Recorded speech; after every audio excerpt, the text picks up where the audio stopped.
Pronto, pessoal. Então, nós hoje vamos trabalhar aí mais um transtorno, tá? Que são os transtornos alimentares. Os transtornos alimentares, eles fazem parte dos transtornos de ansiedade, certo? Então, nós trabalhamos, né, os transtornos alimentares dentro dos transtornos de ansiedade. A ansiedade, né, a ansiedade patológica, ela está presente dentro dos transtornos alimentares. Vocês irão ver, no decorrer dos slides, que nós temos os transtornos conhecidos, né, como a anorexia, a bulimia. Nós temos alguns transtornos que não são especificamente da ansiedade, tá? Mas eles são considerados transtornos alimentares, porque mexem com a questão do alimento, né, da confecção desse alimento, e isso traz uma ansiedade para esse momento, certo? Quando a gente falar dele, eu vou explicar para vocês porque ele está dentro dos transtornos de ansiedade, bom? Então, vamos lá iniciar. Então, como transtorno de ansiedade, nós temos o conceito aí, que é também conhecido como disfunção alimentar. São termos amplos usados para designar quaisquer padrões de comportamentos alimentares que causem severo prejuízo à saúde de um indivíduo. Por isso que certos transtornos nós vamos considerar alimentar, como, por exemplo, a pica, que é quando a gestante, principalmente a gestante, ela tem desejos estranhos, tá? Isso traz um pouco de ansiedade para ela, então por isso que entra aí como transtorno alimentar, tá? E a do gourmet, que são aquelas pessoas que produzem pratos exóticos. Eles também entram com transtornos alimentares porque traz uma ansiedade, muitas vezes voltada pela competitividade, mas como traz ansiedade e envolve alimentos, entra como transtornos alimentares, tá? Então, por quê? Porque traz padrões de comportamentos alterados e, junto com esses padrões de comportamentos alterados com relação ao alimento, ele traz para o paciente, para a pessoa, uma ansiedade.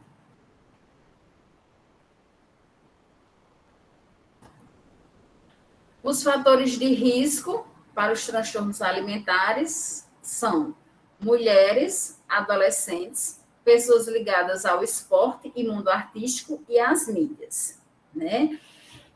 As mídias, pessoal, ela é o maior dos fatores de risco que nós temos aí, e ela vai envolver todos os demais, todos esses que foram apontados. A gente sabe que a mídia, ela cria, né, para todos nós, um padrão de beleza, um padrão de corpo, né, que seria, de acordo com esse padrão, que todas as pessoas deveriam seguir esse padrão, né? Por ser um padrão, todas as pessoas deveriam seguir, tá?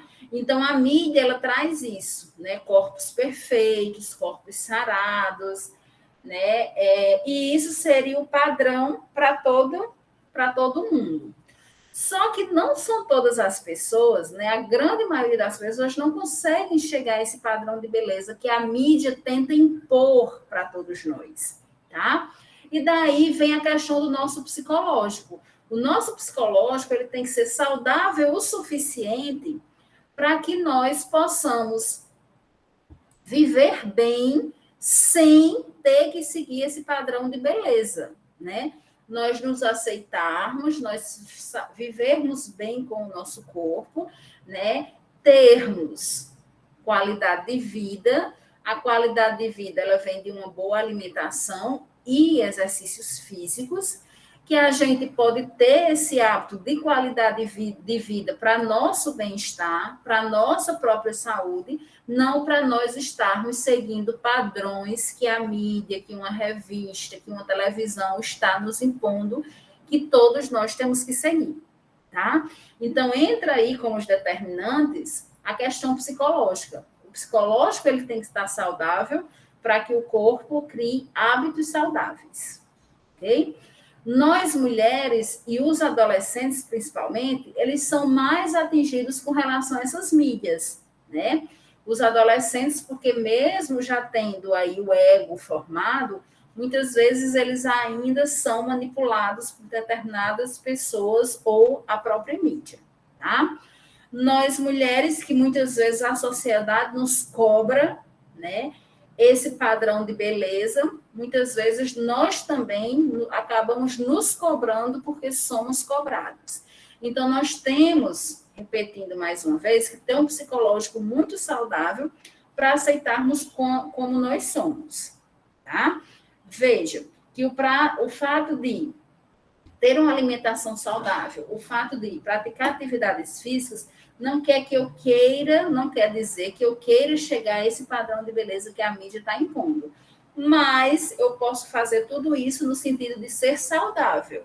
E, junto a isso, ter um corpo sarado, ter um corpo mais saudável.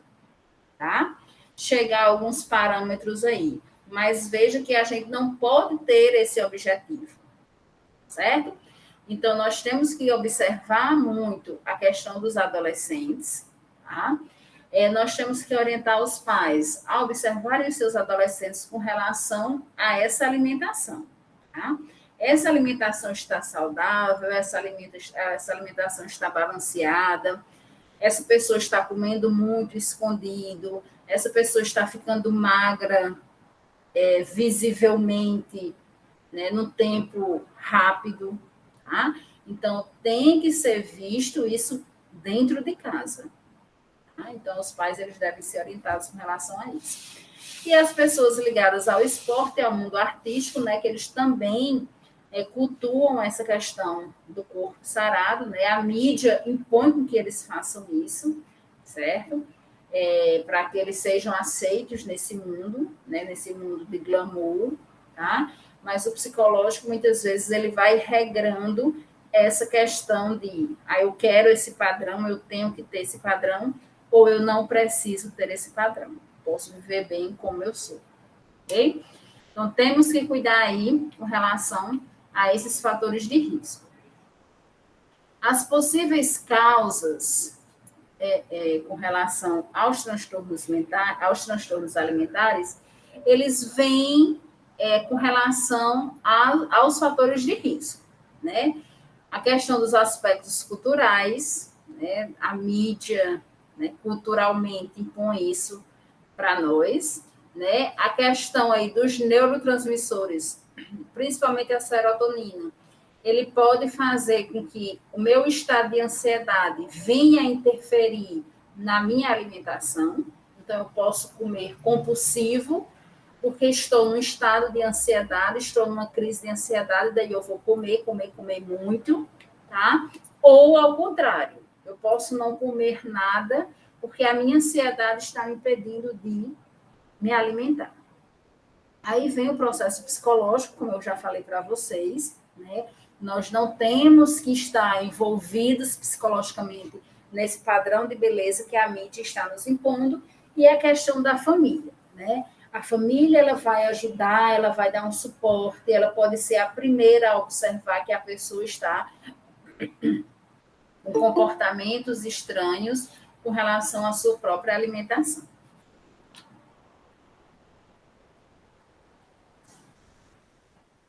Aí, pessoal, nós vamos adentrar nos tipos de transtornos alimentares, certo? O primeiro tipo que nós vamos ver é a anorexia. Na anorexia, esse quadro se caracteriza principalmente pela recusa do indivíduo em manter um peso mínimo esperado para a idade e a altura, através da restrição de comportamento alimentar, pelo temor excessivo em ganhar peso e pela disposição na percepção da imagem corporal. A perda de peso é obtida pela redução intensa da dieta alimentar.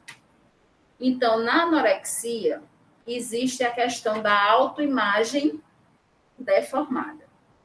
Tá? A pessoa, ela está magra, ela é magra, ela já está com menos massa do que o padrão da mídia expõe, certo? E quando ela se olha no espelho, ela se vê gorda. Então, há uma deformação criada pela mente dessa pessoa com relação ao seu corpo. Tá? Então, devido à autoimagem deformada, ela começa a não se alimentar. Então, ela não se alimenta de nenhuma maneira. Pratica atividades físicas exacerbadas. E isso, pessoal, vai trazer problemas biológicos, além de problemas mentais, né? O problema mental, ele é o mais atingido, porque ela está vendo, né, uma autoimagem deformada, desteorada, e a questão que no seu físico, todos os órgãos eles irão ser atingidos, né? A questão aí hormonal, ela vai ser toda alterada nessa menina, né? Onde até os padrões menstruais, eles irão ser alterados, certo? Então, a anorexia é a ausência de alimento no corpo que vai trazer uma magreza profunda, a caquexia que nós chamamos realmente, tá? Só que para a pessoa que se olha no espelho, a pessoa anoréxica, ela se vê gorda, tá?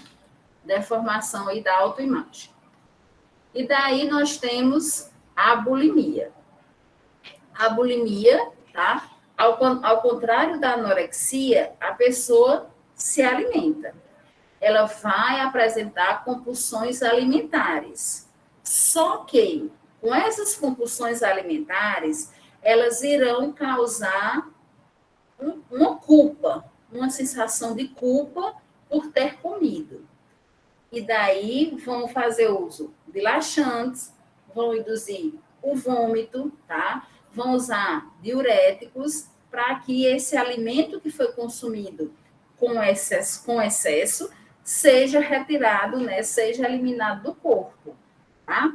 Então, veja que a bulimia é caracterizada por compulsões alimentares periódicas, que é a ingestão de quantidade de comida em curto espaço de tempo, seguidas de métodos compulsórios inadequados, vômitos autoinduzidos, uso inadequado de laxantes ou dietéticos, prática de exercícios em excesso para evitar o ganho de peso. Ok? Então, aqui na bulimia, a pessoa, ela é magra, tá? Ela não apresenta o estado de caquexia como a gente vê na anorexia, tá? Isso por quê? Porque ela tem esses períodos de comer compulsivo. Só que, depois do período de comer compulsivo, vem a culpa, o que aumenta aí a ansiedade. Por isso que os transtornos alimentares, eles fazem parte do grupo dos transtornos de ansiedade, tá? Os transtornos alimentares fazem grupo dos transtornos de ansiedade, e daí a pessoa vai induzir o autovômito no sentido de que comi demais, agora eu vou colocar tudo que eu comi para fora. Então, vou usar laxantes, vou usar diuréticos, vou induzir o vômito, tá? Vou praticar atividades físicas excessivamente. E aí eu vou colocar para fora tudo que eu ingeri.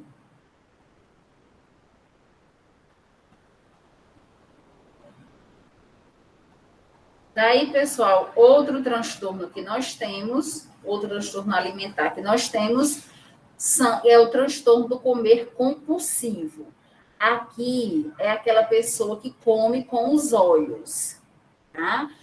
Aqui são as pessoas que estão em alto grau de ansiedade, e daí elas comem muito para ver se minimizam a sua ansiedade. Então, os indivíduos apresentam episódios de compulsão alimentar, porém, diferentemente da bulimia nervosa, não utilizam métodos purgativos para eliminar os alimentos ingeridos, nem a preocupação irracional com o peso e a forma corporal.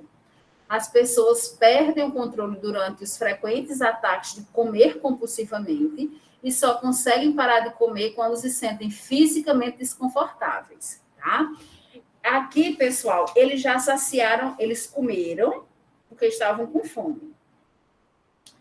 E daí eles saciam a sua fome. Eles não têm mais fome. Só que ao ver o alimento, né, seja um alimento que ele goste, colorido, diversificado, então ele come, né, é o famoso no popular comer pelos olhos, tá?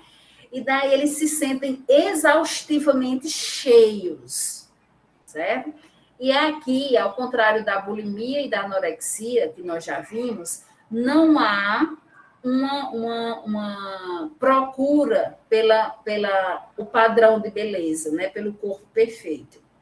Tá?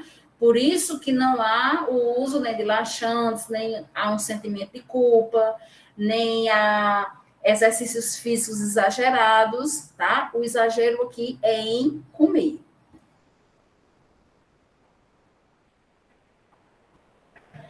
Aí, Rian, a pessoa, né, com ansiedade, ela pode apresentar esses padrões diferenciados, certo? E ser, como é que eu posso dizer, diagnosticado, né, uma hipótese diagnóstica dentro do transtorno alimentar. Ou então, ele pode ser diagnosticado apenas com transtorno de ansiedade, né? Porque como está oscilando, ora eu estou ansioso e como muito, ora eu estou ansioso e não como, tá? Então, aí entra no padrão de transtorno, nos critérios de transtornos de ansiedade, não com relação aos critérios de transtornos alimentares, certo? Porque está diferenciado. Pronto, Rian. Aí, né, isso aí você pode, né, ser enquadrado, né, caracterizado dentro dos transtornos de ansiedade, né? Quando você está no pico da ansiedade, você apresenta esse descontrole aí com relação ao alimento, ou come demais ou come de menos, certo? A crise, Rian, ela pode ser considerada se você já apresente uma ansiedade patológica, tá? Se você não apresenta ansiedade no seu dia a dia, certo? Se você não apresenta ansiedade no seu dia a dia, mas há momentos que você se sente ansioso por alguma situação, e daí você tem esses padrões diferentes de alimentação, tá?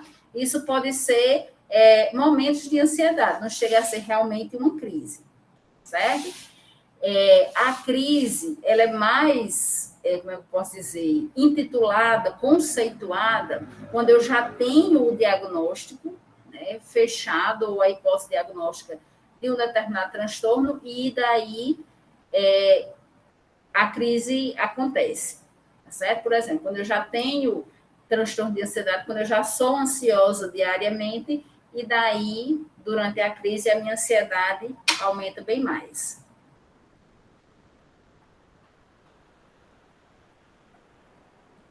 As escolhas, né, dos alimentos.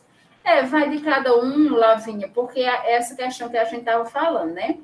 Vai das crises de ansiedade, vai a questão da exposição, dos enfrentamentos, né? Muitas vezes a pessoa vai fazer uma prova de concurso, vai super tranquila, tá? Tem outras pessoas que já vai numa ansiedade, né, tremenda, tá? Então aí são momentos que a gente passa, né, no caso não sermos conceituados aí, não termos as características, né, a sintomatologia, melhor dizendo, de transtorno de ansiedade.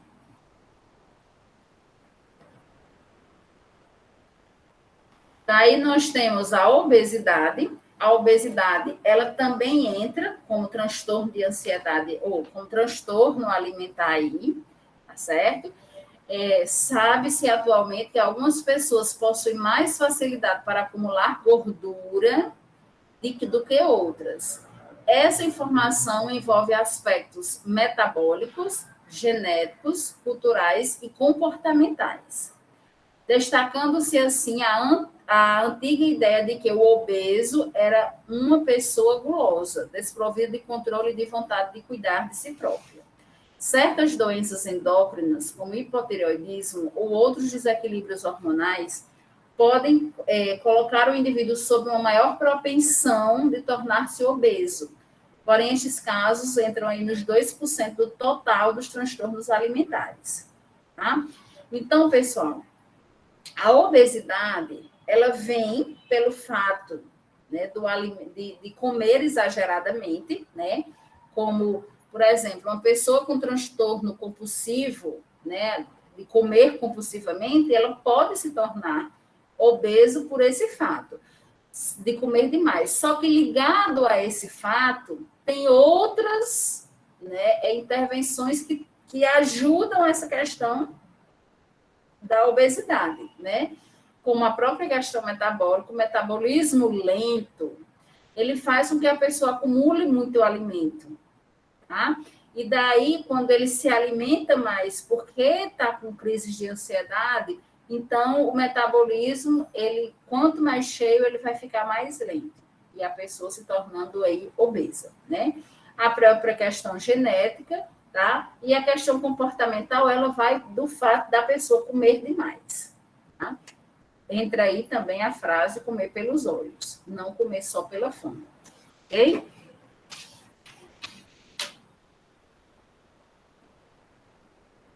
Aqui nós temos, né, a gravura aí da obesidade, tá, de obesos, né? Então, nós temos a obesidade mórbida mesmo, né, que é quando a pessoa realmente ela não consegue mais nem deambular, tá?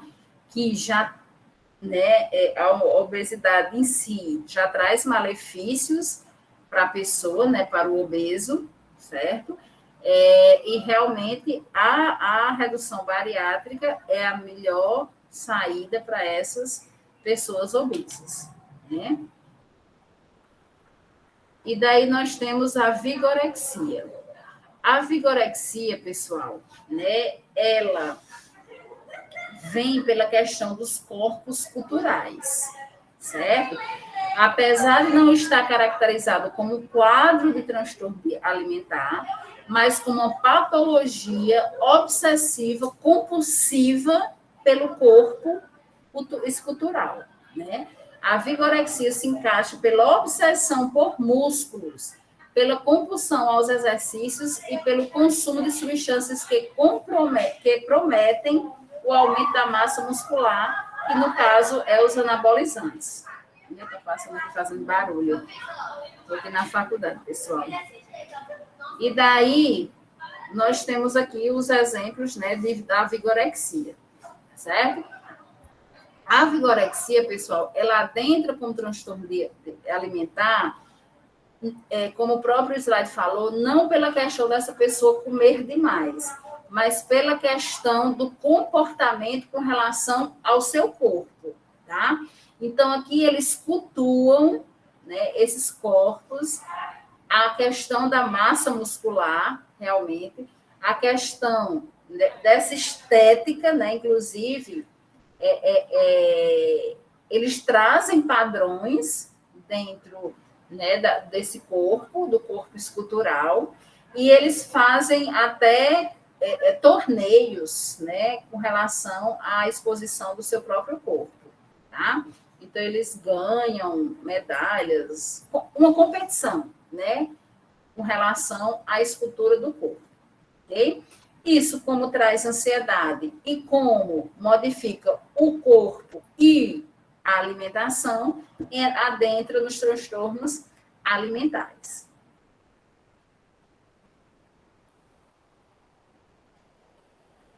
A síndrome de Gourmet, tá? Que é aquela que eu falei para vocês, não há a questão também da ingestão de alimento, mas há uma obsessão com relação ao preparo desses alimentos.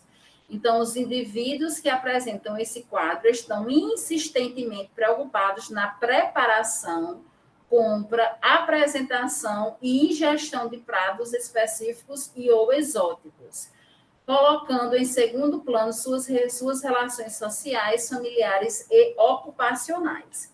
Então, aqui, pessoal, com relação à síndrome gourmet, né, eles adentram dentro dos transtornos alimentares e dos transtornos de ansiedade, porque essa competição, ela envolve alimento, tá? Mesmo que eles não comam, não consumam o seu próprio alimento, mas a questão da exposição desse alimento, tá? E isso traz ansiedade, porque eles têm que ser o mais criativos possível, porque há uma competição com relação a esses pratos mais diferenciados, mais gostosos, certo?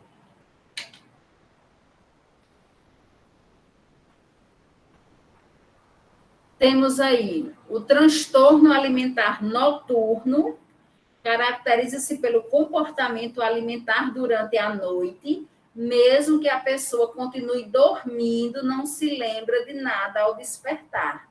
E negam sobre o fato quando informados por outra pessoa. Um fato importante é que são pessoas que geralmente fazem algum tipo de regime alimentar durante o dia. Então, pessoal, nós sabemos que a nossa mente, muitas vezes, ela fica trabalhando, né? Porque é que às vezes a gente dorme, mas não consegue descansar. Porque durante esse período que a gente dormiu, durante o período que a gente dormiu, a nossa mente ela não descansou, tá? Ela continuou trabalhando. Isso acontece nas pessoas com transtornos alimentares noturnos. Devido ao fato deles passarem o dia fazendo dietas, né? Então, a mente deles está processando essa questão da dieta, essa questão da fome, certo? Ah, estou com fome, mas não posso comer porque eu estou de dieta, tá? Então, durante a noite, quando a pessoa está dormindo, mas a mente não está relaxada, a pessoa pode ir e se alimentar. E no outro dia ela não vai lembrar por quê? Porque ela estava dormindo, certo? Só que a mente dela não parou, não adormeceu, não relaxou, estava processando, certo? Então, por isso que as pessoas elas não irão lembrar do que aconteceu na noite, né? Do assalto aí à geladeira, certo?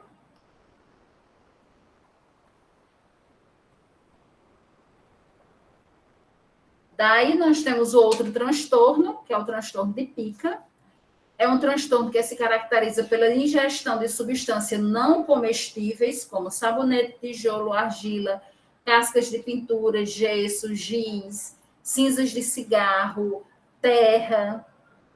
As pessoas com maior propensão a desenvolver o transtorno de pica são as mulheres com tendência histérica, grávidas, pessoas de certos grupos étnicos nos quais esses comportamentos são considerados normais e indivíduos que passaram por sérias restrições no comportamento alimentar, certo? Então, veja, pessoal, que entra dentro dos transtornos alimentares, né, porque envolve a questão da comida, certo? Mas que não, aliás, envolve a questão da ingesta, mas que não são comidas, né? São coisas estranhas que daí essa pessoa ela começa a desejar, tá? É mais visto nas grávidas nesse período aí dos desejos, certo?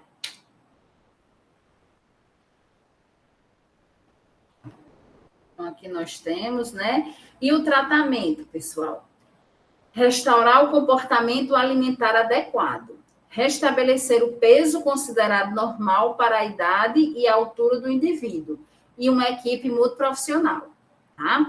Essa questão do comportamento alimentar, a pessoa ela vai ter que ter consciência de que sua alimentação não está adequada para o seu IMC, né? Então, o anoréxico, ele vai ter que ter a consciência de que ele está caquético demais, que ele não vai conseguir, né, ficar mais magro do que ele já está e vai ter que se auto-ver, né, com a imagem realmente que ele está, de pessoa caquética, né? A pessoa obesa, ela vai ter que se ver, né? A vigorexia, ela vai ter que mudar o seu comportamento, certo? Então, todos esses que nós vimos, as pessoas têm que mudar o seu comportamento e ver e começar a praticar comportamentos saudáveis, né? Comer alimentos de verdade, certo? Para isso, em consequência disso, eles vão conseguir o seu peso, né, normal, e para isso eles precisam de uma equipe muito profissional, né? Não só aí médicos, psicólogos, mas vão precisar de fisioterapeutas, vão precisar de educadores físicos, tá? E todos trabalharem de forma interdisciplinar para a melhora do corpo e da mente dessa pessoa. Como cuidados de enfermagem, nós temos compreender o problema da pessoa que sofre mentalmente, por que é que ela está sofrendo, por que é que eu quero ficar magra, tá? Por que é que eu estou passando por esses processos de ansiedade, né? Por que é que eu estou comendo muito com essa ansiedade? Entender os efeitos de suas atitudes e habilidades para intervir nesse contexto assistencial, tá? É uma questão de bullying, né? Relação interpessoal e promover a saúde mental, tá? Então, veja a questão da equipe multiprofissional e interdisciplinar para melhorar aí no quadro geral do paciente com transtornos alimentares. Ok? Tranquilo, pessoal, os transtornos alimentares?